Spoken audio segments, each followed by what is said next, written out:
चलिए बेटा, पेज के बिल्कुल एंड पे सेकंड लास्ट लाइन में एक छोटी सी हेडिंग आपको और नजर आएगी, लिखा हुआ है राइट शेयर्स। पढ़ें जी, राइट शेयर्स क्या होते हैं? Shares issue to existing share holders in proportion to का मतलब है, इन प्रपोर्शन का यहां मतलब है परसेंटेज,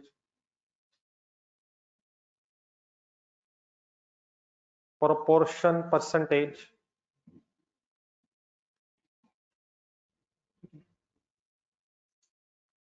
सेंटेंस दोबारा स्टार्ट करें।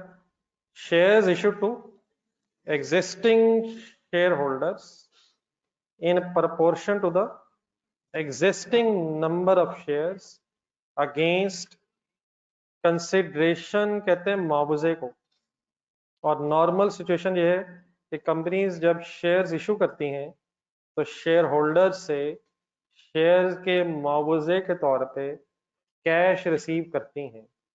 लेकिन ये कुछ ज़रूरी नहीं है, कंपनीज बिल्डिंग के अगेंस्ट भी शेयर्स इशू कर सकती हैं।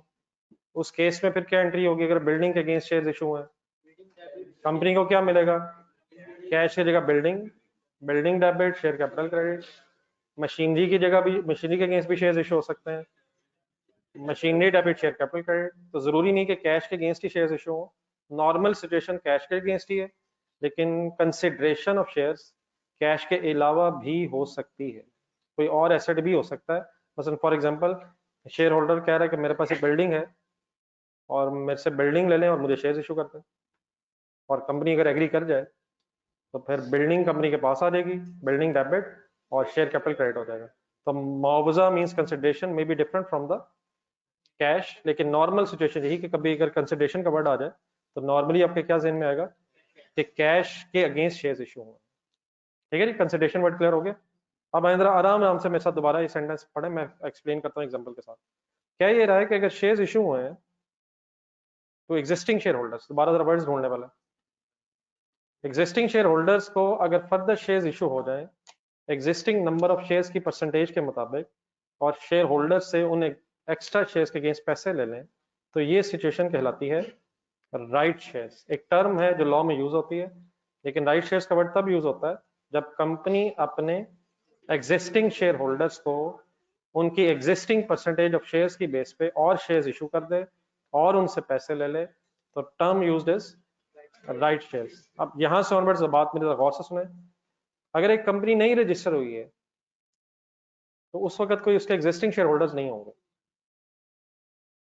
तो first time issue of shares by the company is not called as right shares.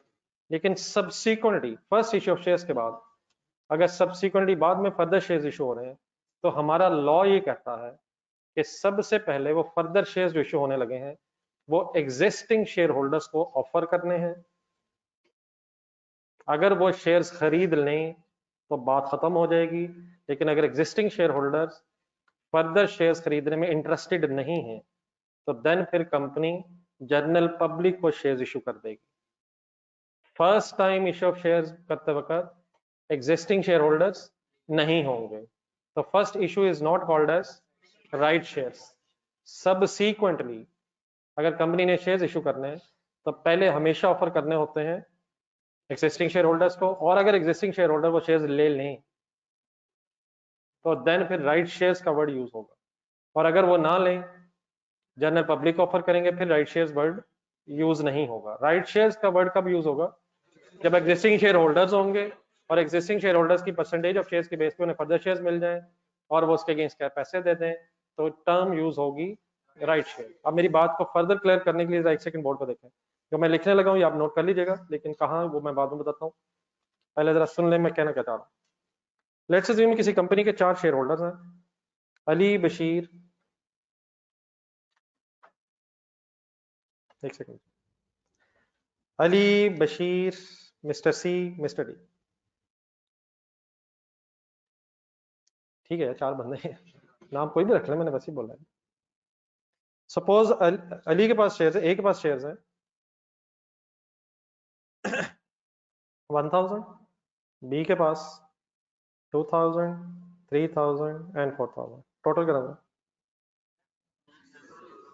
Company ने फॉर एग्जांपल 10,000 शेयर्स इशू किए हुए हैं जो रिस्पेक्टिवली ए, बी, सी और डी के पास है।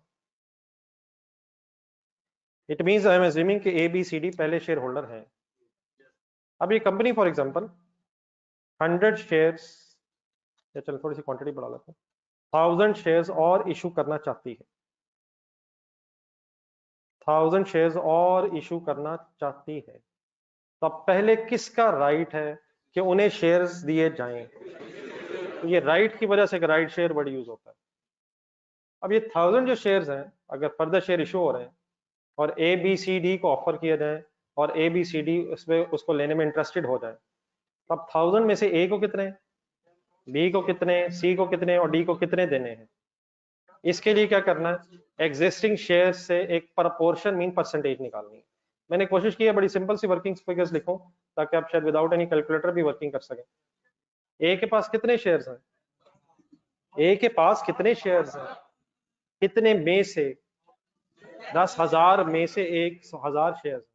इट मींस ए की परसेंटेज ऑफ शेयर होल्डिंग है 10%, बी की 20%, 30% एंड 40%। तो एग्जिस्टिंग शेयर से एक परसेंटेज निकाल ली हमने और उसी परसेंटेज के बेस पे अब ये 1000 फर्दर शेयर्स डिवाइड अगर हो जाएं तो बता देंगे ए को कितने मिलने चाहिए। 1000 का 10% मींस 1000 शेयर्स किसको मिल जाएंगे, 1000 में सॉरी 100 किसको मिल जाएंगे, 200 किसको मिल जाएंगे, ये 100, 200, 300, 400 मैंने कैसे बनाया, एग्जिस्टिंग परसेंटेज को बेस बना के जो फर्दर शेयर्स इशू हो रहे हैं वो डिवाइड हो जाएंगे बिटवीन शेयर होल्डर्स। ठीक है सर, तो 10%, 20%, 30% और 40% शेयर्स डिवाइड हो जाएंगे एग्जिस्टिंग शेयर होल्डर्स में। तो अगर कंपनी फर्दर शेयर्स इशू करे एग्जिस्टिंग शेयर होल्डर्स को और उसी परसेंटेज में करे जिस परसेंटेज में उनके पहले शेयर्स थे और शेयर होल्डर से पैसे ले ले उन शेयर्स के अगेंस्ट, तो this whole story is called as right shares issue हो गए। आखिरी चीज लिखने से पहले एक आखिरी सेंटेंस पढ़ें, एंट्री में कोई फर्क नहीं है, राइट शेयर सिर्फ एक सिचुएशन का नाम है। सिंपली हो क्या रहा है, कंपनी शेयर इशू कर रही है और पैसे आ रहे हैं, आप बताएंगे एंट्री क्या होगी। अब वंस अगेन ये जो शेयर्स हैं ये किस प्राइस पे इशू होंगे, मार्केट प्राइस पे। तो वो मार्केट प्राइस किसके इक्वल भी, किससे ज्यादा भी और किसके कम हो सकती है। नॉमिनल वैल्यू के इक्वल अगर है तो कोई प्रीमियम या डिस्काउंट नहीं आएगा, नॉमिनल वैल्यू से ज्यादा पे अगर इशू है तो प्रीमियम बन जाएगा, कम पे इशू है तो डिस्काउंट बन जाएगी। It means every other thing regarding the entry same. सिर्फ अगर कभी राइट शेयर्स वर्ड आपके सामने आ जाए तो उसका मीनिंग ये होगा कि कंपनी ने फर्दर शेयर्स इशू किए हैं, किसको इशू किए हैं, एग्जिस्टिंग शेयर होल्डर्स को किए हैं, किस परसेंटेज में किए हैं, जो उनकी एग्जिस्टिंग शेयर्स की परसेंटेज थी और बदले में कंपनी ने उनसे पैसे ले लिए हैं। डन है सर, मेरा ख्याल है एक छोटी सी जरा वर्किंग कर लें।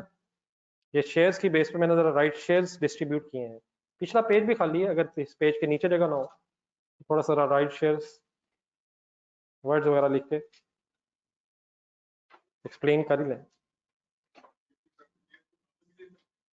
नहीं बेटा, ऑफर इसी तरह किए जाएंगे, अगर कोई और नहीं ले रहा होगा तो फिर वो बैलेंसिंग में भी डिवाइड होगा, अगर बीच में कोई इंटरेस्टेड नहीं। असल में इस सारी स्टोरी का मकसद ये है कि उनकी कंपनी में परसेंटेज ऑफ ओनरशिप चेंज ना हो। हाँ, अनलेस अगर कोई नहीं लेना चाहता उसकी फिर परसेंटेज ऑफ ओनरशिप चेंज हो जाएगी, फिर अगर वो बाकी लेना चाहते हैं उनमें डिस्ट्रीब्यूट हो जाएंगे, लेकिन अगर बाकी को इंटरेस्टेड नहीं है फिर जनरल पब्लिक के पास चले जाएंगे। बल्कि एक सेकंड, एक भाई ने एक सवाल किया, जरा बात जरा पूरी सही समझ आ जाए जरा, ये एक सेकंड जरा बोर्ड पे देखें, इनका जरा टोटल करवाएं जरा आफ्टर राइट शेयर्स। ये 1100 शेयर्स हो जाएंगे, सिंपल वर्किंग्स है, 2200 हो जाएगा, 3300 हो जाएगा, 4400 हो जाएगा। टोटल बताएंगे कितने शेयर्स हो जाएंगे। जरा एक सेकंड के लिए कैलकुलेटर दोबारा पकड़ें, जरा चेक करें अब एक के शेयर्स की परसेंटेज क्या है टोटल में, चेक करें 1100 डिवाइड बाई 11,000 अगर करें तो ये शेयर इस तरह डिस्ट्रीब्यूट हुए हैं कि उनकी परसेंटेज ऑफ शेयर होल्डिंग में चेंज ना आए, इन अदर वर्ड्स उनकी ओनरशिप में चेंज ना आए। हाँ, अगर फॉर एग्जांपल कोई शेयर होल्डर नहीं शेयर ले रहा होगा तो देन फिर उसकी परसेंटेज में फिर कंपनी की में जो ओनरशिप की परसेंटेज है वो चेंज हो सकती है। ठीक है जी, existing shares right shares and then total shares. वो भी आना, वो भी आना।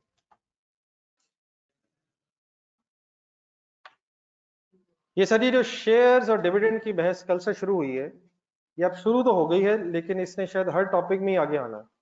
तो इसलिए आपने हर रोज जहां ये बातें आएंगी, डेली बेसिस पे कुछ ना कुछ समझ के आगे चलना है, क्योंकि गेम वाकई अब आगे जाके सीरियस हो जानी है। डिविडेंड की हेडिंग ढूंढ लें, पेज नंबर बता दें कौन सा पेज है। डिविडेंड के बाद एक फर्स्ट सेंटेंस पढ़ेगा, dividend is a distribution of profits to share holders. बस यहाँ जरा एक सेकंड रुक जाएगा। आपने इस आज के डिस्कशन से पहले कभी मेरे से डिविडेंड वर्ड सुना?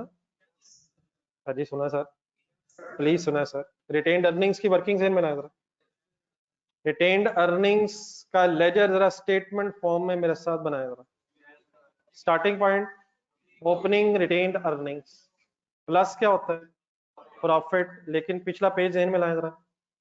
प्रॉफिट बिफोर टैक्स उसमें प्लस होगा, ग्रॉस प्रॉफिट प्लस हो रहा होगा, या profit after tax finally retained earnings में ऐड होगा। जो स्टेटमेंट ऑफ प्रॉफिट लॉस में आखिरी प्रॉफिट आएगा वो फिर प्रॉफिट है जो शेयर होल्डर से रिलेटेड है। तो अगर टैक्स इन्वॉल्व है तो opening retained earnings plus profit after tax. Okay sir, after tax फिर डेफिनेटली डिविडेंड लेस होगा, और अगर कोई ट्रांसफर ऑफ सरप्लस है ऐड होगा लेस होगा सोच के। ट्रांसफर ऑफ सरप्लस की एंट्री बताएं। Surplus debit retained earnings credit है, रिटेन्ड अर्निंग्स में ऐड होगा, सरप्लस में से लेस होगा। Opening balance plus profit after tax minus dividend plus transfer of surplus is equal to closing balance of retained earnings. तो यहाँ जरा डिविडेंड इस वक्त मैंने आपके सामने बोला है वो जरा जहन में लाया जरा। डिविडेंड डिविडेंड मैंने पहले जो बातें की थी और जब बात होने लगी है, इसमें थोड़ा सा सही रिलेशनशिप जरा पहले एस्टेब्लिश करना है। मैंने आपसे उस जमाने में कहा था, अगर किसी को याद आ जाए, तो मैंने आपसे कहा था the word of drawings is replaced by the word of dividend in case of company. The word of drawings is replaced by the word of dividend in case of company. और एंट्री बनाते हुए हमने सोचा था कि drawings की entry क्या है? Drawings debit cash credit. Therefore अगर वर्ड ही बदलना है तो ड्राइंग मिटा के एंट्री हो गई डिविडेंड डेबिट कैश क्रेडिट। अब दोबारा जरा एक सेकंड ड्राइंग्स जरा ज़हन में लाएं। ड्राइंग्स प्रॉफिट एंड लॉस में कहाँ आती हैं? जान दे यार, प्रॉफिट एंड लॉस में इक्विटी होती ही नहीं है यार, कमाल हो गया। कैपिटल में से ड्राइंग्स प्रॉफिट एंड लॉस में कैपिटल में से माइनस हो जाती है, कमाल हो गया यार। सारे सही आप कह रहे हैं, लेकिन मेरी बात सुनकर तो देखें। मैंने एक मासूम सवाल ये उठाया है कि ड्राइंग्स प्रॉफिट एंड लॉस में कहाँ आती हैं। इसका जवाब ये था कि ड्राइंग्स का प्रॉफिट एंड लॉस से क्या ताल्लुक? ड्राइंग्स का प्रॉफिट एंड लॉस से कोई ताल्लुक नहीं है। हाँ, पूरी बात क्या है, ड्राइंग्स जब बचपन था तो स्टेटमेंट ऑफ फाइनेंशियल पोजीशन में कैपिटल कैलकुलेट कर, इक्विटी कैलकुलेट करते हुए कैपिटल में से माइनस करते थे। अब डिविडेंड ज़हन में लाएं जरा। डिविडेंड प्रॉफिट लॉस में कहाँ आता है?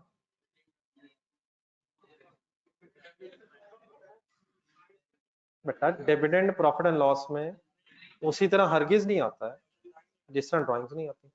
The word of drawing is replaced by the word of.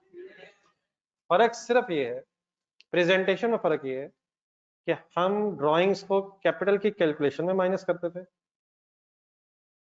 और डिविडेंड को हम कैपिटल की कैलकुलेशन में से माइनस करने की बजाय रिटेन्ड अर्निंग्स की कैलकुलेशन में माइनस करते हैं। अब एक भाई ने मुझे जवाब ये दिया रिटेन्ड अर्निंग्स में आती हैं, तो रिटेन्ड अर्निंग्स लेकिन बेटा प्रॉफिट लॉस में तो है ही नहीं। रिटेन्ड अर्निंग्स जरा ढूंढ के बताएं, प्रॉफिट एंड लॉस में है या स्टेटमेंट ऑफ फाइनेंशियल पोजीशन में? स्टेटमेंट ऑफ फाइनेंशियल पोजीशन में कहाँ है? इक्विटी का पार्ट है, तो ड्राइंग्स कैपिटल में से डायरेक्टली हम लेस कर देते थे और डिविडेंड को हम कैपिटल की वर्किंग में लेस करने की बजाय रिटेन्ड अर्निंग्स में लेस करते हैं। दोनों केसेस में चाहे ड्राइंग्स हो या डिविडेंड हो, ये दोनों इक्विटी में आती हैं। बल्कि इस तरह शायद सेंटेंस ज्यादा सही रहेगा, जिस तरह ड्राइंग्स इक्विटी में लेस होती हैं उसी तरह डिविडेंड भी इक्विटी में लेस होता है, लेकिन ड्राइंग्स इक्विटी में कैपिटल की कैलकुलेशन में लेस होती हैं, और डिविडेंड जो है वो इक्विटी में रिटेन्ड अर्निंग्स की कैलकुलेशन में लेस होती है। Please, drawings is an expense?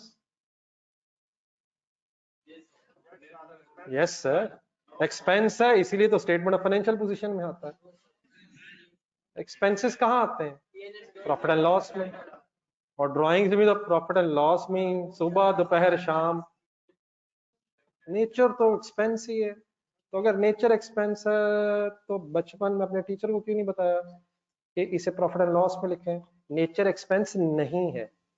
Drawings के बढ़ने से कैपिटल कम होता है, ड्राइंग्स की कोई नेचर एक्सपेंस नहीं है।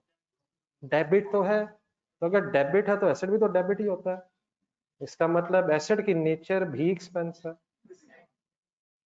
ड्राइंग्स इसलिए डेबिट होती हैं क्योंकि ड्राइंग्स के डेबिट होने से कैपिटल कम होता है। अगर डेबिट की बात करनी है तो लोन भी तो डेबिट होके कम होता है, देयरफॉर वो भी तो एक्सपेंस ही हुआ ना यार। प्लीज, ड्राइंग्स क्यों डेबिट होती हैं? बल्कि सॉरी, कब डेबिट हो? ड्राइंग्स जब बढ़ती हैं तब डेबिट होती हैं। क्यों डेबिट होती हैं? ड्राइंग्स के बढ़ने से कैपिटल कम होता है। तो 5 मेन अकाउंटिंग हेड्स में ड्राइंग्स का हेड कौन सा है? एक्सपेंस नहीं है, कैपिटल है। ड्राइंग्स का बढ़ना क्या कम करेगा? डिविडेंड का बढ़ना क्या कम करेगा? डिविडेंड का बढ़ना क्या कम करेगा? रिटेन्ड अर्निंग्स यार, रिटेन्ड अर्निंग्स और देयरफॉर इक्विटी यार, यही मासूम सा फर्क है। हम ड्राइंग्स को डायरेक्टली कैपिटल में से माइनस करते थे, यहां हम ड्राइंग्स को डायरेक्टली रिटेन्ड अर्निंग्स में से माइनस करते हैं। अल्टीमेटली ड्राइंग्स हो या डिविडेंड हो, दोनों का इफेक्ट किस जगह है? इक्विटी में है, और equity please statement of financial position का पार्ट है। फिर एक सवाल करने लगा हूं, या अल्लाह मदद करी मौला, ड्राइंग्स प्रॉफिट लॉस में कहां आती है? कैपिटल में। ड्राइंग्स प्रॉफिट एंड लॉस में कैपिटल में आते हैं। बेटा आपकी बात बिल्कुल ठीक है, लेकिन ये मेरे सवाल का बस जवाब खत्म हो गया। मेरे सवाल का जवाब ये था ड्राइंग्स प्रॉफिट एंड लॉस का पार्ट नहीं। हाँ, अगर उसका पूरा जवाब आप देना चाहें तो दैट इज के स्टेटमेंट ऑफ फाइनेंशियल पोजीशन में कैपिटल में से लेस होता है। सिमिलरली, बस करें, मत हंसें, साथ वाले को देखते हैं, उसने सही, बस बात तो उसकी सही थी, मैंने जरा पूरी की है। Similarly, dividend is never an expense, just like drawings. Dividend is a distribution of अपसेंडर्स ने जो लिखा होता। Dividend is what is dividend? What is dividend? It is a distribution of profits to shareholders. So dividend is never a part of profit and loss. It will be deducted from retained earnings in statement of financial position in equity. So what is dividend? Dividend is profit हो गया है, अब profit में से share holders को हिस्सा दिया जा रहा है। डिस्ट्रीब्यूशन मींस प्रॉफिट का हिस्सा जो शेयर होल्डर्स को जा रहा है, that is called as dividend. अब यहां तक को क्या प्लीज, प्लीज यहां तक को क्या सर? डिविडेंड डेबिट होके कहां इफेक्ट करेगा? रिटेन्ड अर्निंग्स में।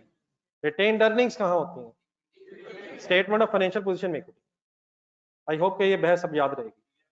देन सर, आज हमने डिविडेंड की तरह एंट्री सीखनी है। क्या आपको ड्राइंग्स की एंट्री आती है? क्या ड्राइंग्स की अगर एंट्री जहन में रखी जाए तो मेरे डिविडेंड की एंट्री सुनाई जा सकती है? सुना दें यार। Dividend debit, cash credit. Dividend debit, cash credit. क्या हुआ? डबल एंट्री हुई है। Dividend debit, capital debit. हाँ करना यार, हाँ कर। सब लोग रजिस्टर में रिवैल्यूएशन से पिछला पेज निकालें, जल्दी भागते रहे। रिवैल्यूएशन का जब हमने चैप्टर स्टार्ट किया था पढ़ना, उससे पिछले सफे पे हमने पहले एक कैपिटल पे बहस की थी।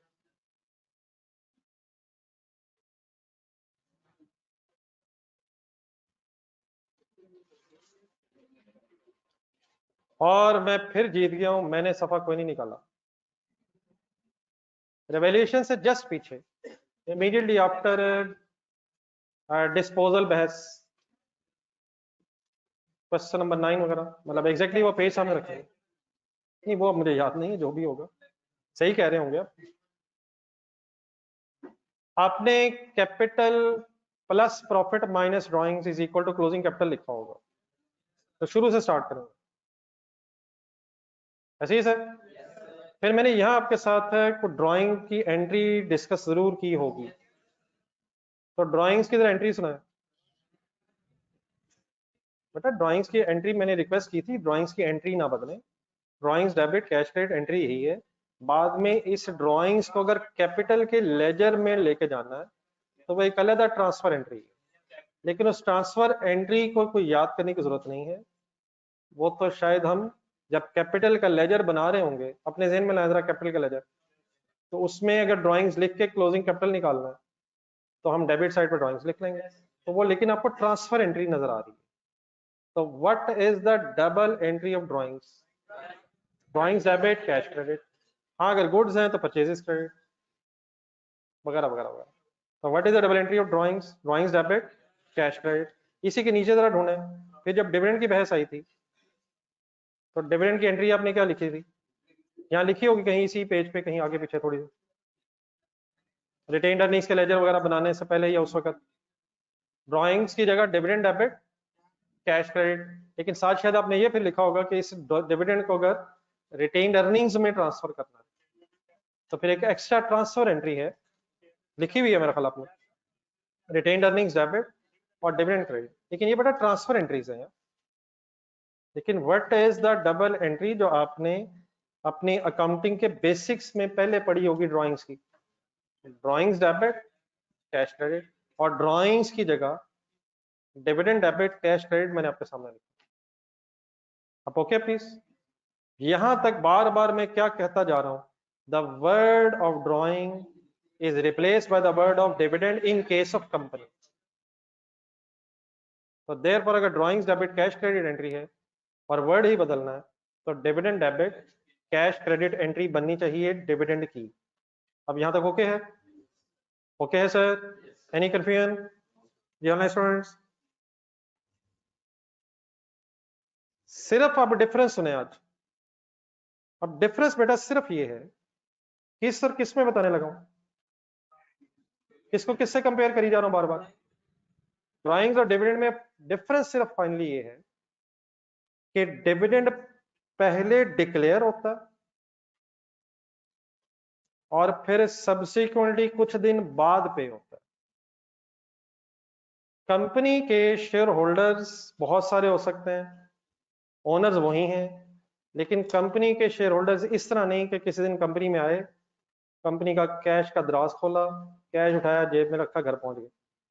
लेकिन अगर कोई इंडिविजुअल ओनर हो वो ऐसे कर सकता है, ठीक है, पैसे उसके। सिमिलरली शेयर होल्डर्स के ही पैसे हैं ये, लेकिन कोई एक शेयर होल्डर आया, बड़ा साथ किया, तो इस तरह कंपनी के शेयर होल्डर्स को अलाउड नहीं है। होता ये है कि जब ईयर एंड आ जाता है, प्रॉफिट हो जाता है, तो देन कंपनी के डायरेक्टर्स, डायरेक्टर्स कौन होते हैं? जो शेयर होल्डर्स के बिहाफ पे शेयर होल्डर्स की कंपनी चला रहे हो,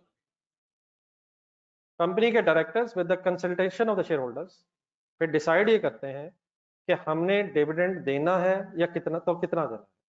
अब हो सकता है प्रॉफिट ना हो, लॉस हो जाए, तो अगर लॉस है तो फिर डिविडेंड शेयर होल्डर्स के लिए नहीं होगा। प्रॉफिट कम है तो अकॉर्डिंगली कम डिविडेंड होगा, ज्यादा प्रॉफिट है ज्यादा हो जाएगा। तो at the end of the year share holders, sorry company, at the end of the year company का प्रॉफिट देख के कंपनी के directors with the consultation of the share holders ये डिसाइड करते हैं कि डिविडेंड कितना देना है। जब ये डिसीजन हो जाता है तो फिर डायरेक्टर्स इस डिविडेंड को अनाउंस करते हैं। अनाउंस का मतलब शेयर होल्डर्स को इन्फॉर्म करते हैं। जिस दिन शेयर होल्डर्स को इन्फॉर्म कर दिया जाए कि कंपनी इतना डिविडेंड दे रही है, जो भी वो डिसाइड करें, उस दिन को कहते हैं कि डिविडेंड इस दिन डिक्लेयर हो गया। क्या वर्ड बोला मैंने? मैं अगर कभी आज के बाद वर्ड यूज करूं डिविडेंड डिक्लेयर हो गया तो आपको क्या समझ आएगा? डायरेक्टर्स ने शेयर होल्डर्स के लिए डिविडेंड अनाउंस कर दिया। देन हमारा लॉ ये कहता है कि डिविडेंड डिक्लेयर होने के बाद सम केसेस में विद इन 10 डेज और कुछ केसेस में डिफरेंट कंपनीज के एंगल से, सम कंपनीज के केस में विद इन 10 डेज और कुछ कंपनीज के केस में with in 30 days after declaration फिर ये डिविडेंड पे करना होता है। मेरे को वर्ड समझ आए हैं? अगर फॉर एग्जांपल जिस दिन डिविडेंड डिक्लेयर हुआ है उसी दिन कैश भी चला जाए तो what should be the entry of this dividend? Dividend debit, cash credit and story ends. लेकिन नॉर्मल सिचुएशन ये है कि डिविडेंड डिक्लेरेशन वाले दिन कैश नहीं जाता, कुछ दिन बाद डिपेंडिंग अपॉन द सिचुएशन फिर 10 या 30 दिनों के बाद पैसे जाते हैं। इसलिए डिविडेंड डिक्लेरेशन वाले दिन फिर कंपनी की लायबिलिटी बन जाता है और फिर पेमेंट वाले दिन वो कंपनी की लायबिलिटी सेटल हो जाएगी। कुछ मेरे वर्ड समझ आए हैं? अगर कौन सी और कौन सी डेट सेम हो, डिक्लेरेशन ऑफ डिविडेंड और पेमेंट ऑफ डिविडेंड की डेट सेम हो तो the entry of dividend is dividend debit and cash credit. लेकिन नॉर्मली डिक्लेरेशन डेट पहले आती है और फिर कुछ दिन बाद पे किया जाता है, तो डिक्लेरेशन वाले दिन फिर डिविडेंड की एंट्री हो जाएगी dividend debit and dividend payable credit. ये किस दिन एंट्री होगी? और जिस दिन डिविडेंड पे होगा उस दिन फिर एंट्री क्या होगी? Dividend payable debit and cash credit.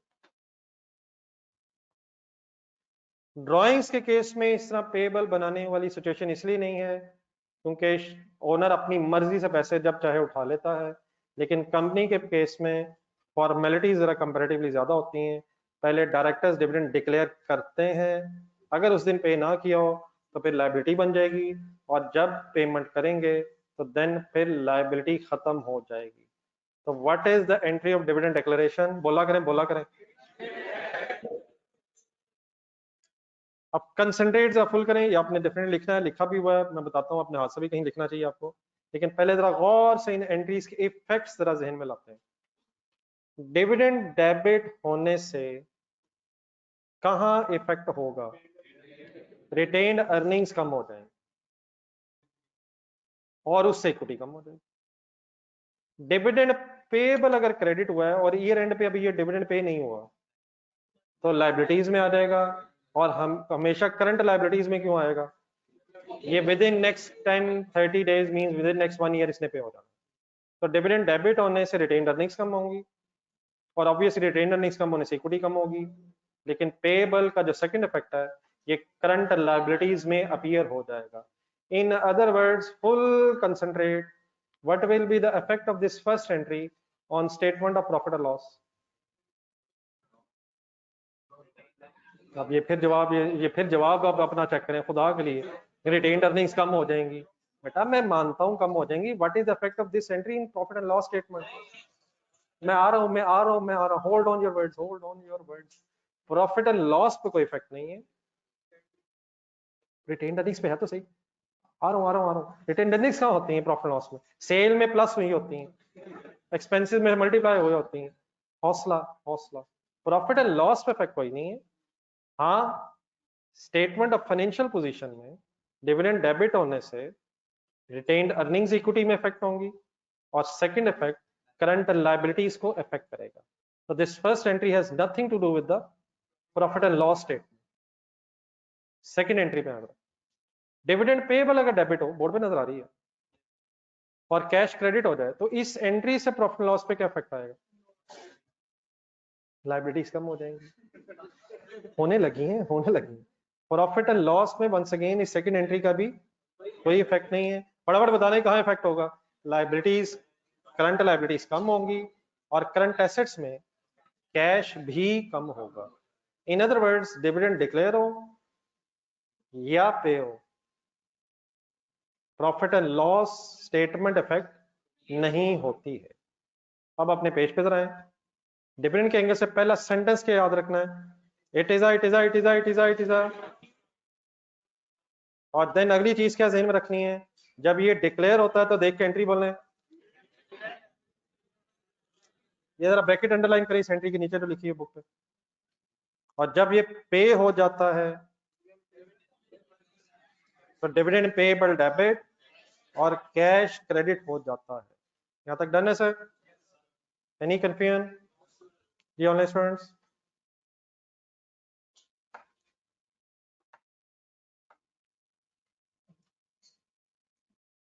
Dividend वाली जो एंट्री लिखी पहली, उसमें डिविडेंड वर्ड के साथ एक स्टार लगा हुआ है, जरा ढूंढे अपने पास, उस स्टार को जरा ढूंढे। दूसरी एंट्री के नीचे एक स्टार एक्सप्लेन हुआ हुआ है। डिविडेंड किस दिन डेबिट होके रिकॉर्ड होता है? डिविडेंड किस दिन रिकॉर्ड होता है डेबिट होके? जब वो डिक्लेयर होता है। ये 3 दफा वर्ड बोले। डिविडेंड कब डेबिट होता है? When declared, when declared, when declared. ये मैंने 3 दफा बोला, आपने एक दफा भी नहीं अभी तक बोला।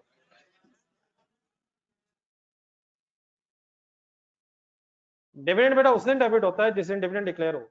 अगर फॉर एग्जांपल डिविडेंड डिक्लेयर ही नहीं हुआ तो डिविडेंड की एंट्री पता है?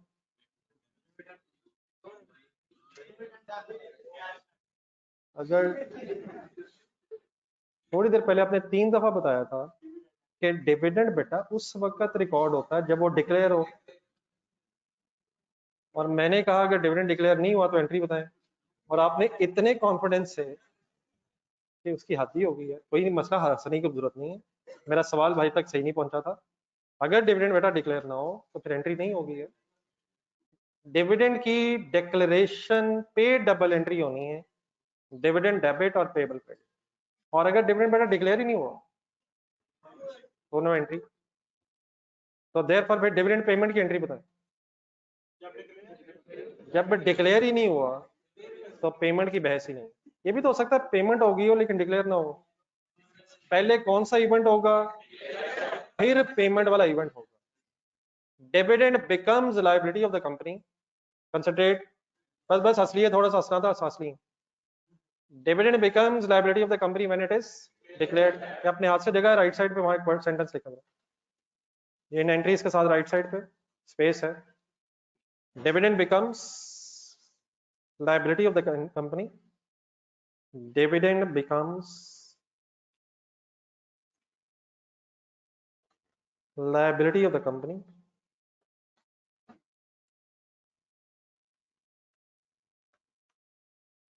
when it is declared। हमारा लॉ ये कहता है कि अगर डिविडेंड डिक्लेयर हो जाए और कंपनी फिर पे ना करे तो फिर पेनल्टी भी है, और डायरेक्टर्स के लिए इम्प्रिजनमेंट भी है, वो जेल भी जा सकते हैं। लेकिन क्या अगर हो जाए और क्या ना हो? डिक्लेयर हो जाए और पे ना हो।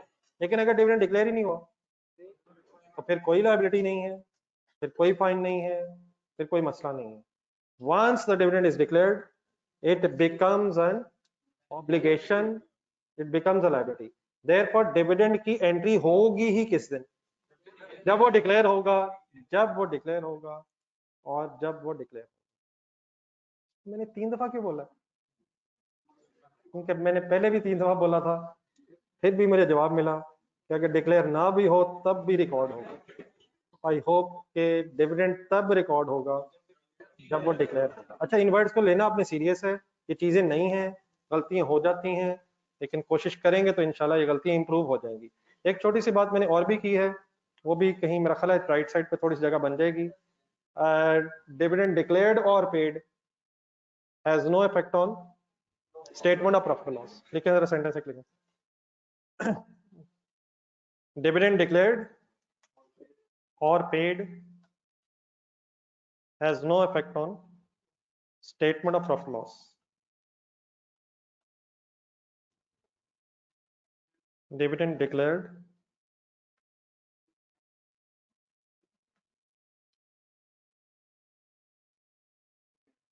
or paid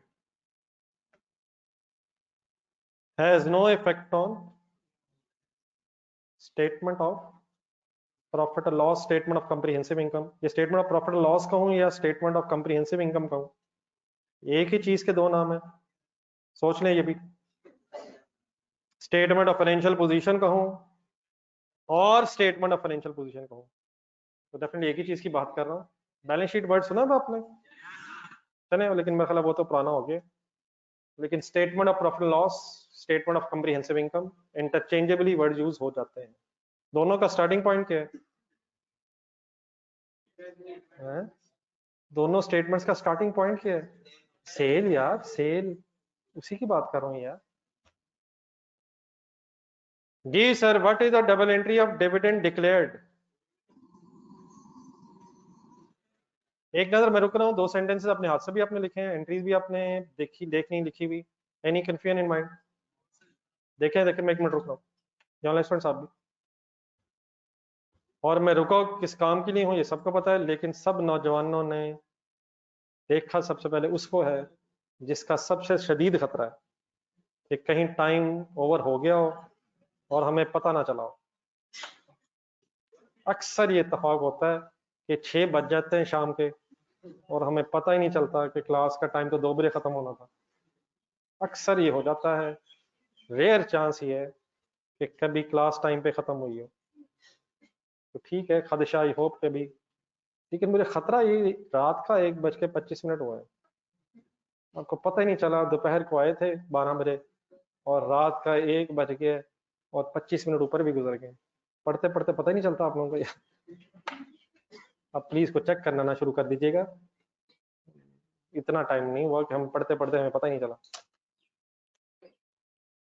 ji online students, आप क्लियर हैं जी प्लीज?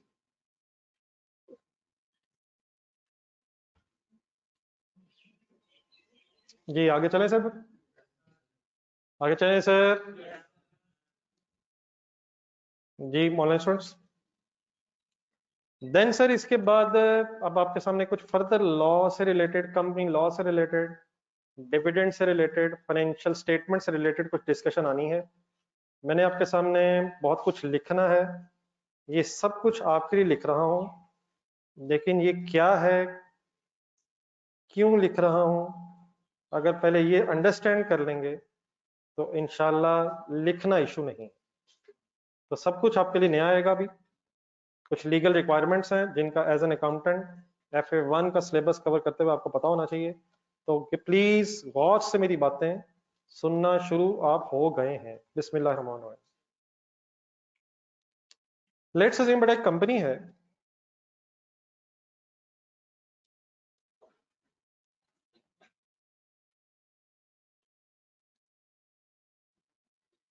इस कंपनी का अकाउंटिंग ईयर स्टार्ट हुआ है 1 जुलाई 2023 पे, देयरफॉर एंड हो जाएगा। प्लीज काइंडली कंप्लीट साइलेंस, इसका फायदा कुछ नहीं होना। फुल इन्वॉल्व है प्लीज। बताएं इसका ईयर एंड कब आएगा?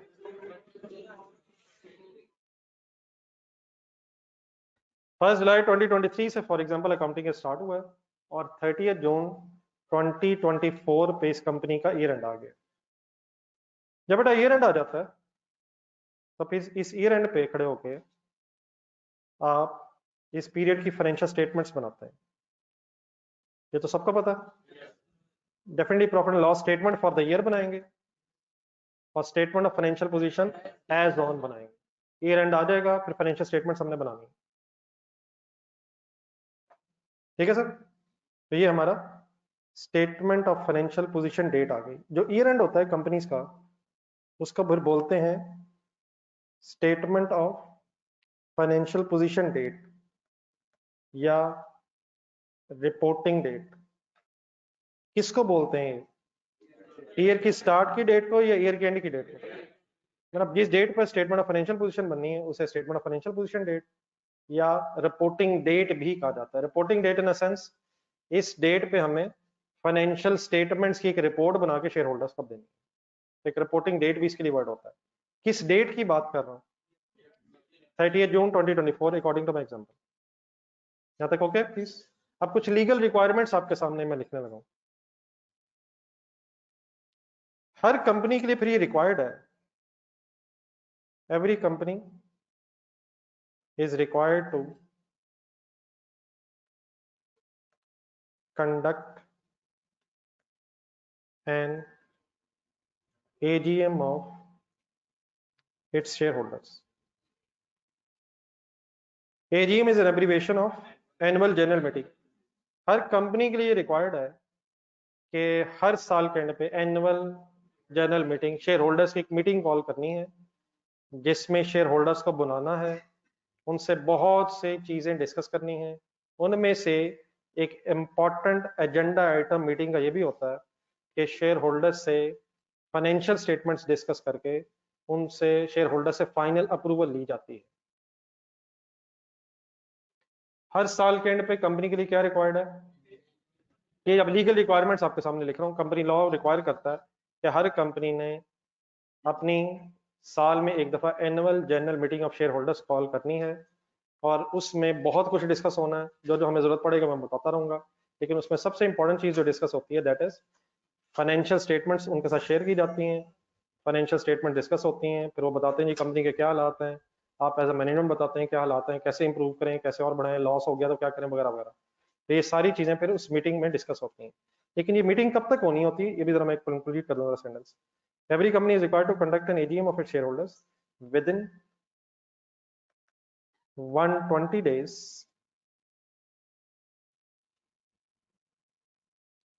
of the reporting date।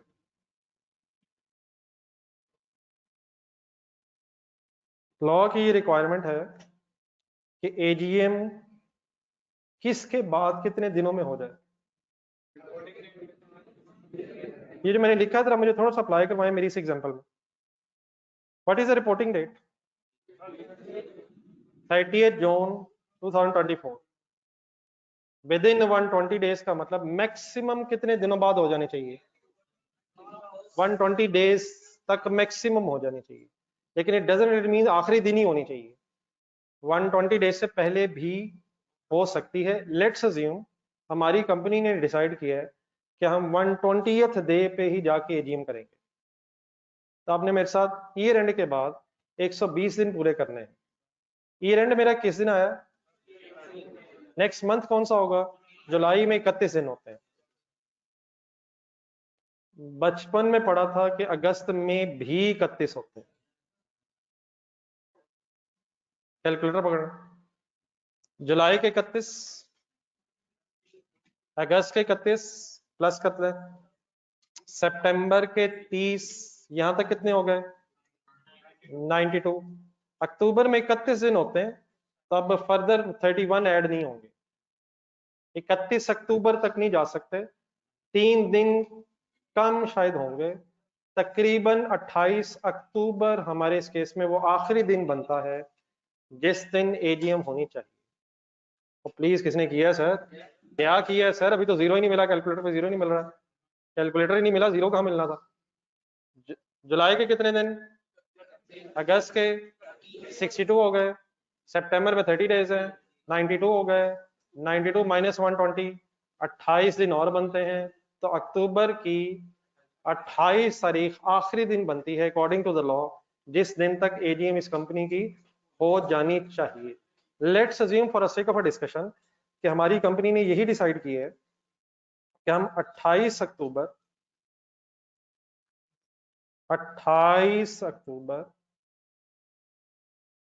2024 को ही कंपनी की एजीएम कंडक्ट करेंगे। एजीएम स्टैंड्स फॉर, ये डेफिनेटली मैंने मैक्सिमम डेट लिख दी है, क्या इससे पहले हो सकती है, इसके बाद लेकिन नहीं हो सकती अकॉर्डिंग टू लॉ। अगर इसके बाद की डेट पे जाना हो तो दोबारा एससीसीपी में एप्लीकेशन देनी पड़ती है, वो एक अलग प्रोसीजर है। Let's assume we have decided कि इस कंपनी की एजीएम 28 अक्टूबर 2024 वाले दिन होनी है। अब इस दिन शेयर होल्डर्स ने आना है और इनसे फिर बहुत कुछ डिस्कस होना है। क्या क्या डिस्कस होना है वो भी मैं आपको एक नेक्स्ट लाइन में लिख के बताता हूँ। लॉ की फर्दर रिक्वायरमेंट ये है कि at least 21 days before AGM an invitation of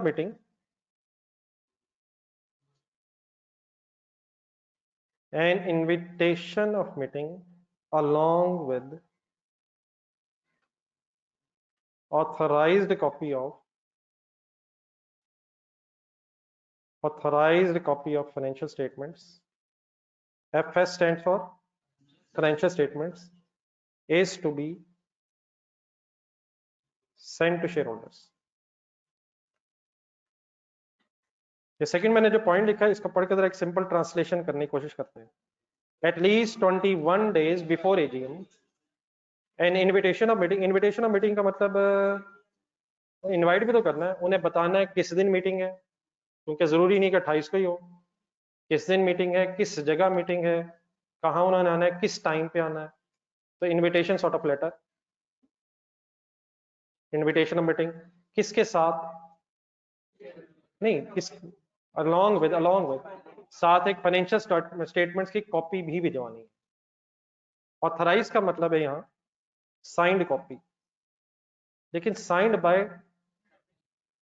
bye अभी एक पहले डेट बना लें। चले, हमारी एजीएम किस डेट पे डिसाइड हो रही है, तो एजीएम से 21 दिन पहले अप्रोक्सीमेटली 7 अक्टूबर डेट बन जाएगी। कम से कम है या मैक्सिमम है? नहीं, एटलीस्ट 21 डेज। 7 तक तो मैक्सिमम भेजना, उससे पहले भेजना तो अच्छा। 21 दिन से पहले भेज सकते हैं एटलीस्ट, कम से कम कितने दिन पहले। लेकिन अगर 25 दिन आप भेज दें पहले अलाउड है, 30 दिन पहले भेज दें अलाउड है, लेकिन 20 दिन पहले भेज दें ये लॉ की वायलेशन हो जाएगी। कम से कम कितने दिन पहले? तो चलें ठीक है, लेट्स अज्यूम 10 अक्टूबर 2024 को हमारी इस डिस्कशन के मुताबिक नोटिस इनविटेशन ऑफ मीटिंग है। लेकिन इस इनविटेशन ऑफ मीटिंग के साथ क्या भी जाना है, फाइनेंशियल स्टेटमेंट की एक ऑथराइज्ड कॉपी जानी है। आप कंसंट्रेट अगर नहीं करेंगे तो ये बहस सारी फजूल में ज़ाया हो जानी है, और अगर आप कंसंट्रेट करेंगे तो बात बिल्कुल सिंपल है। इनविटेशन ऑफ मीटिंग के साथ एक signed copy of financial statements है, लेकिन इस वक्त जो signed copy of financial statements है ये शेयर होल्डर्स की अप्रूवल वाली नहीं है, क्योंकि शेयर होल्डर्स को तब अप्रूवल देंगे जब मीटिंग में उनसे डिस्कस हो जाएगी। तो इस वक्त किसकी साइनिंग होगी?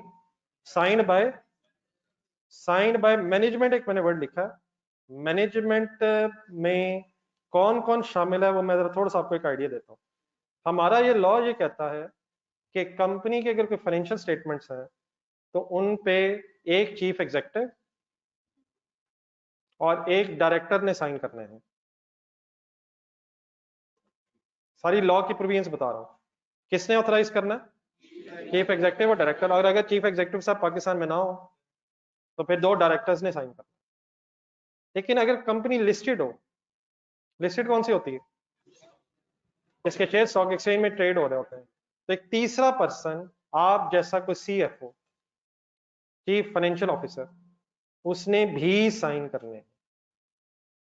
तो मैनेजमेंट के मेरे इस वर्ड में चीफ एग्जीक्यूटिव, डायरेक्टर्स जो भी इन्वॉल्व है और प्लस सीएफओ भी इन्वॉल्व हो जाएगा। तो मैनेजमेंट मींस शॉर्ट वर्ड्स में डायरेक्टर कह लेते हैं, लेकिन इसमें समटाइम्स चीफ एग्जीक्यूटिव भी हो सकता है और सीएफओ भी हो सकता है। सीएफओ स्टैंड्स फॉर जो अकाउंटिंग का जिम्मेदार है, फाइनेंशियल स्टेटमेंट जिसने बनाई हैं, जिसने सारे डिस्क्लोजर हैं, उसने भी साइन करने हैं। तो इनिशियली ये जो फाइनेंशियल स्टेटमेंट्स होंगी ये मैनेजमेंट की तरफ से साइन हुई होंगी, और इनविटेशन लेटर के साथ ये पूरा एक सेट जो है फाइनेंशियल स्टेटमेंट्स और इनविटेशन लेटर का, ये फिर शेयर होल्डर्स के रजिस्टर्ड एड्रेसेस पे भिजवाना होता है।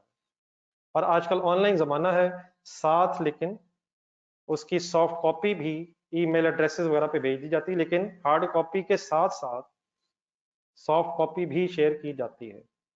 यहाँ तक वर्ड्स मेरे क्लियर हो गए? Please let's take an example.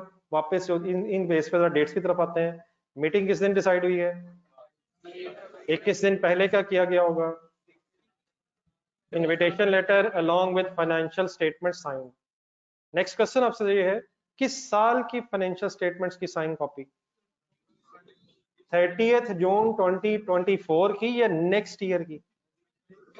Next year 30 June 2025 की फाइनेंशियल स्टेटमेंट भेज देनी। 2024 की भी बहस हो रही है, लेकिन अब यहाँ एक क्वेश्चन आपके जरूर जहन में आना चाहिए कि ईयर एंड है 30 जून 2024 और मीटिंग 120 दिन बाद क्यों लॉ अलाउ कर रहा है?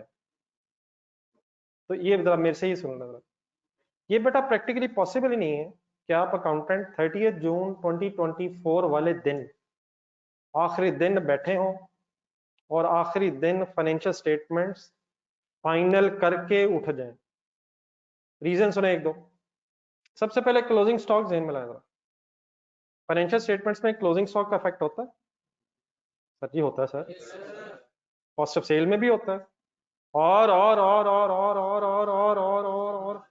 करंट एसेट्स में भी होता है। Stock, closing stock, inventories. अब क्लोजिंग स्टॉक कहते हैं किसे? जो साल के आखिरी दिन के शुरू में पड़ा होता है, आखिरी दिन के एंड पे, बिजनेस एक्टिविटी खत्म होने के बाद जो पड़ा हो।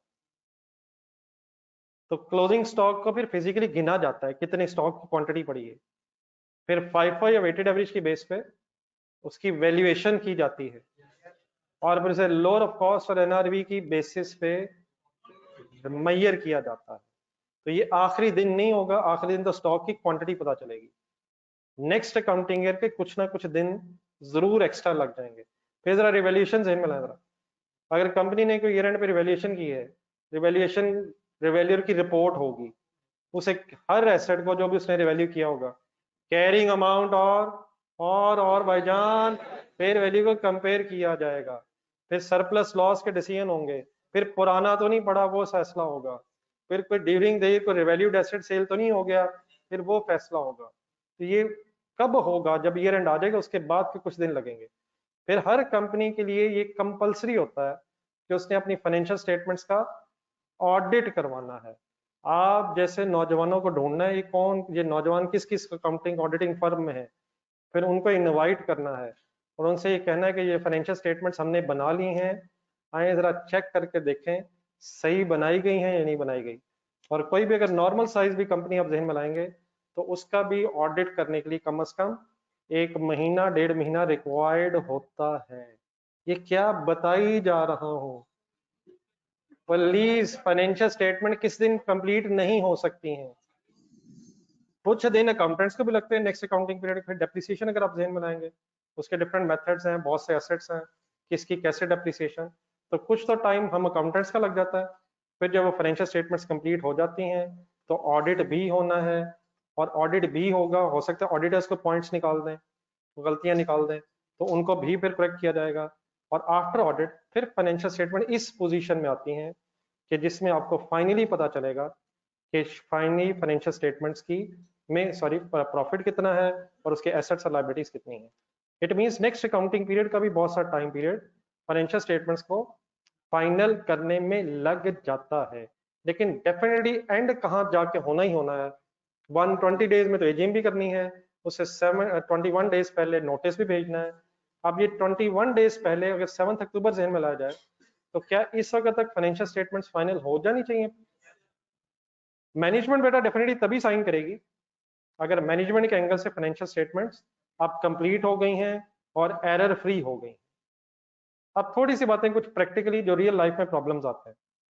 अगर आपने 7 अक्टूबर को ये फाइनेंशियल स्टेटमेंट सेंड करनी है तो फाइनेंशियल स्टेटमेंट एक पूरी बुकलेट सॉर्ट ऑफ बन जाती है। उसमें स्टेटमेंट ऑफ फाइनेंशियल पोजीशन भी होती है, statement of comprehensive income, changes in equity, cash flow, notes, ये सब कुछ होता है। तो ये सॉर्ट ऑफ एक बुकलेट सी बन जाती है। अब इसकी अगर कॉपी आपने भेजनी है, हार्ड कॉपी, तो इसे फिर प्रिंट करवाना पड़ता है। मतलब एक कॉपी होगी, इसकी फिर प्रिंटिंग करवानी है, इसका फिर वो प्रॉपर कवर होता है, जैसा कोई भी बुक बन जाती है। तो प्रिंटिंग में भी कुछ दिन लगते हैं। तो होता समटाइम्स ये है कि 7 अक्टूबर को आपने अगर भेजना है तो let's assume for a sake of a discussion कि 4 अक्टूबर वाले दिन, ये कुछ दिन पीछे आ रहा हूं मैं, अब क्यों आ रहा है एक सेकंड गौर से सुना जरा। 4 अक्टूबर वाले दिन लेट्स अज्यूम डायरेक्टर्स ने या मैनेजमेंट साइंड फाइनेंशियल स्टेटमेंट्स। किस दिन कह रहा हूं? और देन वो जो फिर फाइनल एक कॉपी थी उसको आपने प्रिंटर्स को भिजवा दिया, और 5 और 6 तारीख फॉर एग्जांपल 2 दिन प्रिंटर्स ने लिए, प्रिंटर्स ने प्रिंटेड कॉपीज वापस भिजवाई, और 7 अक्टूबर वाले दिन फिर आपने उनकी कॉपीज को डिस्पैच कर दिया कोरियर के थ्रू भी, और फॉर एग्जांपल ईमेल भी कर दी। तो finally what I am assuming is कि 4 अक्टूबर को क्या हुआ था, फाइनली फाइनेंशियल स्टेटमेंट्स ऑथराइज होके साइन कर दी गई थी। अब ये सारी बहस मैं बीच में क्यों लाया हूं, उसको जरा 1 मिनट सुन लें जरा, मेरा ख्याल है इंशाल्लाह रिमेनिंग टाइम पीरियड में बात पूरी हो जाएगी। 4 अक्टूबर अब कौन सी डेट है? अब आप अपने जहन में ये लेके आए कि अगर कंपनी ने डिविडेंड डिक्लेयर करना है तो क्या करेक्टेड प्रॉफिट पता होना चाहिए? क्या ये पता होना चाहिए कंपनी का प्रॉफिट कितना है? क्या वो गलत पता होना चाहिए? वो सही फाइनली पता होना चाहिए। तो हमने भी पहले एडजस्टमेंट्स करनी है, ऑडिटर्स ने भी आके करेक्शंस करवानी है। तो होता यह है, प्रैक्टिकली होता यह है कि just before signing the financial statements, just before signing the financial statements, directors management गौर से प्रॉफिट देखती है और फिर डिसाइड करती है कि हम इस साल का डिविडेंड दे भी सकते हैं या नहीं। ये कैसे पता चलेगा दे भी सकते हैं या नहीं? प्रॉफिट होगा, लॉस है तो नहीं दे सकते, प्रॉफिट है तो फिर कितना दे सकते हैं। तो प्रोसीजर नॉर्मल ये है कि साइनिंग से जस्ट पहले ये आखिरी डिसीजन ये होता है कि डिविडेंड डिक्लेयर करना है या नहीं। लेट्स अज्यूम हमारे इस केस में मैनेजमेंट ने डिविडेंड डिक्लेयर कर दिया प्रॉफिट्स देख के। किस साल का डिविडेंड किस डेट पे डिक्लेयर हुआ? मायूसी ना फैलाएं, किस साल का डिविडेंड किस डेट पे डिक्लेयर क्यों हुआ? 30 जून 2024 वाला डिविडेंड 4 अक्टूबर 2024 को क्यों डिक्लेयर हुआ? क्योंकि उसी वक्त फाइनल फाइनेंशियल स्टेटमेंट सामने आई, फाइनल फाइनेंशियल स्टेटमेंट सामने आई, तभी management proper decision of dividend कर सकती है। किस साल वाला किस डेट पे? 30 जून 2024 वाला डिविडेंड 4 अक्टूबर 2024 को डिक्लेयर हुआ। आप बताएं डिविडेंड की रिकॉर्डिंग एंट्री किस दिन की जाती है? नहीं, एक दफा ही बताना था, अब एक दफा ही बताना है जब वो डिक्लेयर होता है। सही है वो, मतलब एक टीवी बन गई 3 दफा बोलना, लेकिन याद किसी को नहीं आया। हमें क्या पता डिविडेंड होता क्या है? अल्हम्दुलिल्लाह पता है। हमें क्या पता डिक्लेयर क्या होता है? अल्हम्दुलिल्लाह वो भी पता है। जिस दिन डायरेक्टर्स अनाउंस कर दें और जिस दिन डिविडेंड डिक्लेयर हो जाता है, हमें ये भी पता है कि उस दिन डबल एंट्री ऑफ डिविडेंड होती है। एंट्री बोल दें यार, ये आप 30 जून 2024 को एंट्री करना है, उस दिन डिविडेंड डिक्लेयर किया जा ही नहीं सकता है क्योंकि अभी प्रॉफिट फाइनल नहीं है। अब आखिरी चीज, फुल कंसंट्रेट। 4 अक्टूबर 2024 को आप एंट्री कर रहे होंगे, ये सही डेट बोलिए मैंने, डिविडेंड डेबिट पेबल क्रेडिट। तो ये किस अकाउंटिंग पीरियड में एंट्री रिकॉर्ड हो रही है? क्या पिछले साल की फाइनेंशियल स्टेटमेंट्स ऑफ 30 जून 2024 में एंट्री हो रही है, या डिक्लेयर करते करते करते करते नेक्स्ट अकाउंटिंग ईयर आ चुका है? तो डिविडेंड डिक्लेयर हो जाए जिस दिन, तो उस दिन एंट्री होती है। और क्योंकि डिविडेंड नेक्स्ट अकाउंटिंग पीरियड में जाके 4 अक्टूबर को डिक्लेयर हुआ है, इसलिए एंट्री 4 अक्टूबर 2024 वाले दिन ही रिकॉर्ड होगी, विच मींस नेक्स्ट ईयर की फाइनेंशियल स्टेटमेंट्स में नजर आएगी। मेरी बात पूरी करने दीजिएगा। डिविडेंड किस दिन डेबिट होता है? जिस दिन डिक्लेयर होता है। डिक्लेयर कब हुआ? 4 अक्टूबर 2024 means next accounting year start हुआ। किस साल का डिविडेंड किस साल जाके रिकॉर्ड हो रहा है? ईयर एंडेड 30 जून 2024 का डिविडेंड नेक्स्ट अकाउंटिंग ईयर में जाके रिकॉर्ड हो रहा है क्योंकि डिक्लेयर नेक्स्ट ईयर में होगा। पाकिस्तानी सिचुएशन में ये बहुत कोई रेयर चांस है, प्रैक्टिकली शायद पॉसिबल भी नहीं है, जिस साल का डिविडेंड होता है उस साल वो डिक्लेयर नहीं हो सकता है। वो क्यों? प्रॉफिट फाइनलाइज करते हुए ऑडिट करवाते काफी टाइम निकल जाता है। तो 2024 का डिविडेंड 2025 में जाके रिकॉर्ड होगा। लेकिन एक सेकंड जरा दोबारा बोर्ड पे देखें, अगर ये बिजनेस का फर्स्ट ईयर नहीं है तो जरा पिछले साल में जरा जाएं ज़हनी तौर पे, प्लीज सर, पिछले साल की एंडिंग डेट बताएं यार। 30 जून 2023, उस साल की भी फाइनेंशियल स्टेटमेंट्स अगर हैं तो फाइनलाइज हो रही होंगी। फाइनलाइज करते करते करते करते करते हमारा वाला नेक्स्ट अकाउंटिंग ईयर आया होगा, हमारे वाले अकाउंटिंग ईयर में 120 डेज वाली कोई स्टोरी चली होगी। तो लास्ट ईयर का डिविडेंड अगर करंट ईयर में डिक्लेयर हुआ है तो क्या करंट ईयर में उस डिविडेंड की एंट्री हुई होगी? उस डिविडेंड की एंट्री हुई होगी। तो डिविडेंड किस दिन डेबिट होता है? जब वो डिक्लेयर होता है। और अगर declaration date next accounting year की है तो डेफिनेटली नेक्स्ट अकाउंटिंग ईयर में जाके रिकॉर्ड हो रहा होगा। यहां तक ठीक है सर? अब आखिरी बातें एक दो जरा।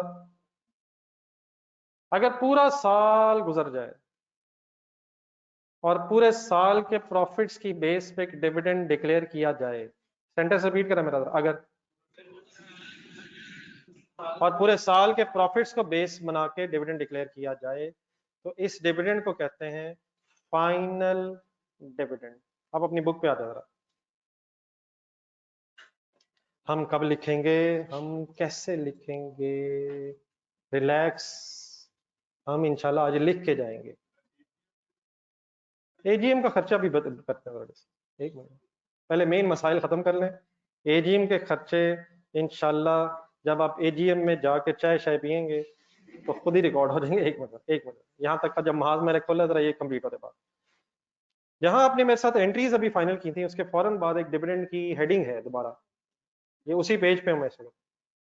आपको उसके बाद एक बॉक्स सॉर्ट ऑफ नजर आएगा, एक लेफ्ट साइड है और एक right side of the box है। लेफ्ट साइड पे वर्ड लिखा हुआ है इंटरम डिविडेंड, ऑपोजिट पे आ जाए पहले जरा। इसके नीचे जरा लाइन पड़े फाइनल डिविडेंड के नीचे, dividend on the basis of profit of the whole year. पूरा साल अगर गुजरा और पूरे साल के प्रॉफिट की बेस पर अगर कोई डिविडेंड दिया जा रहा है तो उसे बोलते हैं फाइनल डिविडेंड। लेकिन लेफ्ट साइड पे वापस जाएं, एक वर्ड क्या लिखा नजर आया? इंटरम किसे कहते हैं वर्ड के बताएं जरा? Dividend on the basis of profit of less than 1 year. मैंने अभी तक आपका क्या ज़हन कहता है, जिस डिविडेंड की बात की है वो फाइनल की बहस की है या इंटरम की? अभी इंटरम क्या है गौर से दोबारा बोर्ड पे देखना शुरू करें। ये बेटा जो लिस्टेड कंपनीज है, क्या होती है लिस्टेड कंपनी? इनके लिए ये एक एक्स्ट्रा रिक्वायरमेंट ये है कि एनुअल फाइनेंशियल स्टेटमेंट्स के साथ साथ, एनुअल फाइनेंशियल स्टेटमेंट्स तो इन्होंने बनानी ही है, इन्होंने क्वार्टरली फाइनेंशियल स्टेटमेंट्स भी बनानी होती हैं। एक साल में कितने महीने होते हैं? छा गए आप, स्टेप 1 ठीक हो गया। नहीं ठीक, वाकई सही हो गया। अभी नेक्स्ट सुनिएगा। देयरफॉर एक साल में क्वार्टर कितने होते हैं? इन्ना लिल्लाहि व इन्ना इलैहि राजिऊन। अब जिन हजरात ने 12 का आंसर देते हुए मुस्कुराहट का इजहार किया था, भाइयों ने क्वार्टर अब 3 निकालनी है। हालांकि वो जो कहना चाहते हैं वो मेरा सवाल अगला था। सबसे पहले क्वार्टर कहते किसे हैं?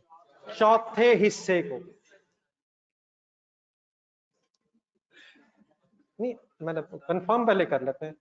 किसी भी चीज का अगर आपने क्वार्टर अदा करना है तो उसका मीनिंग होगा कि उसका चौथा हिस्सा अदा करना का। अगर आप क्वार्टर चिकन ऑर्डर करें तो वो आधा दे देगा, हर किसी नहीं देगा, वो चौथा हिस्सा देगा। नहीं, वो उसकी मर्जी है, वो आप भी देख लीजिएगा, नाप भी लीजिएगा, लेकिन वो अपनी तरफ से कहेगा मैंने चौथा हिस्सा दिया।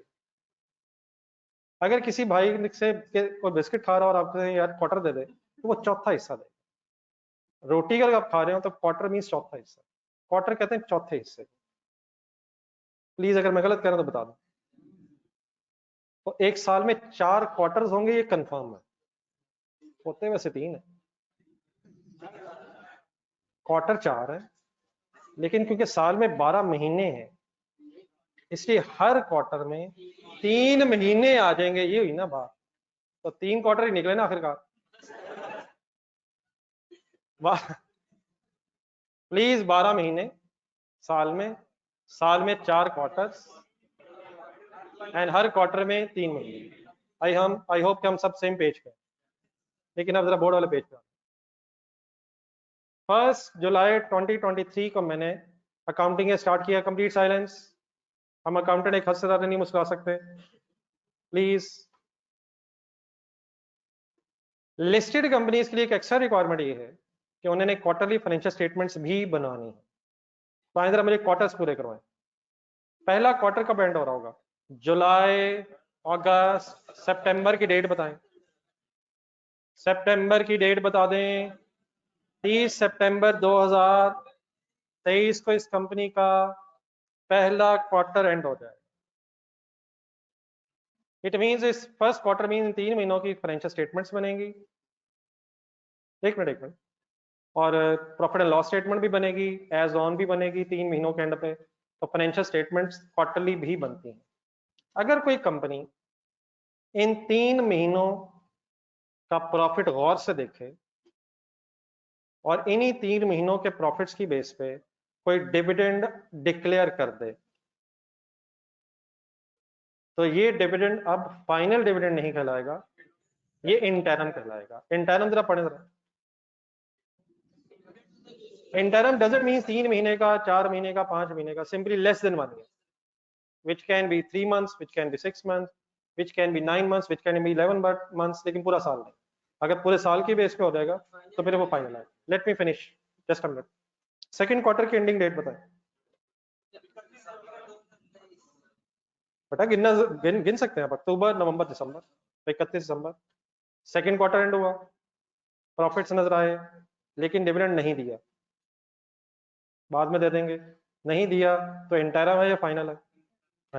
नहीं दिया तो इंटरम है या फाइनल है? यार को खुदा का ना, नहीं दिया तो इंटरम है, दिया तो फाइनल, नहीं दिया तो डिविडेंड ही नहीं है यार। अगर डिविडेंड ही नहीं है तो इंटरम है या फाइनल है? ये तो वैसे गलती से मेरे से बोला गया था, चले अच्छा ही हो गया। थर्ड क्वार्टर एंड करेंगे। थर्ड क्वार्टर 2024 आ जाएगा यार। तो फॉर एग्जांपल थर्ड क्वार्टर आया, प्रॉफिट्स देखे गए, अगर डिविडेंड डिक्लेयर किया गया तो ये भी इंटरम कहलाएगा। सपोज फर्स्ट क्वार्टर में नहीं दिया, सेकंड क्वार्टर को इकट्ठा करके दे दिया, इंटरम ही कहलाएगा। तीनों क्वार्टर्स को इकट्ठा करके दे दिया, हर क्वार्टर का दे दिया, इंटरम ही कहलाएगा, less than 1 year.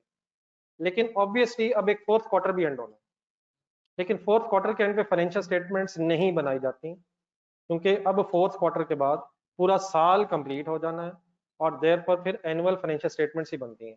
It means 3 quarterly financial statements होंगी और एक एनुअल फाइनेंशियल स्टेटमेंट्स होंगी। In other words there is a possibility कि 3 क्वार्टरली इंटरम डिविडेंड्स हो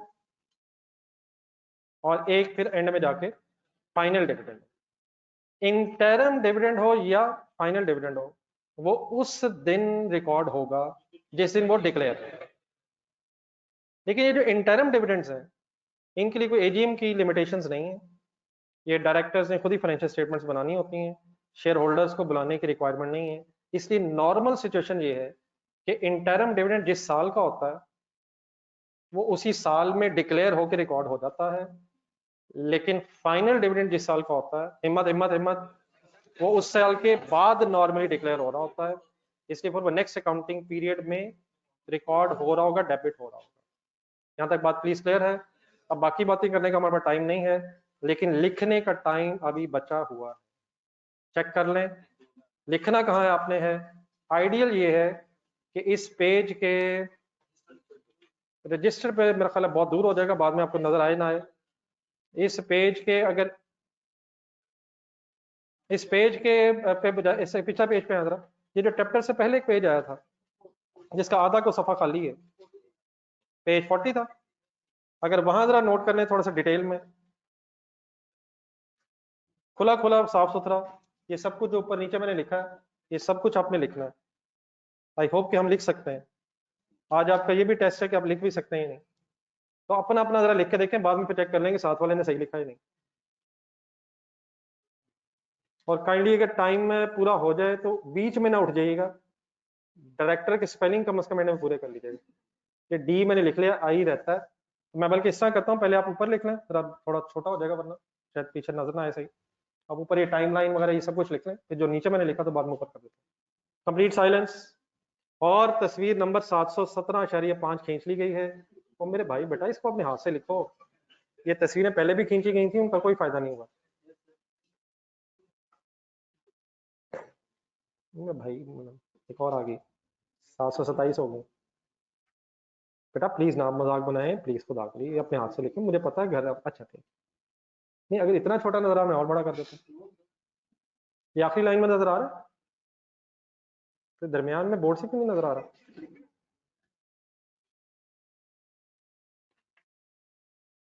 इग्नोर अदर्स, अपना अपना मिशन है सर, ये पेपर अपना अपना देना है। फॉर एग्जाम्पल आपका साथ वाला लिखता महसूस नहीं हो रहा, तो उसने याद कर लिए, लेकिन हम जरा थोड़े से मेंटली वीक हैं, हम लिख लेते हैं।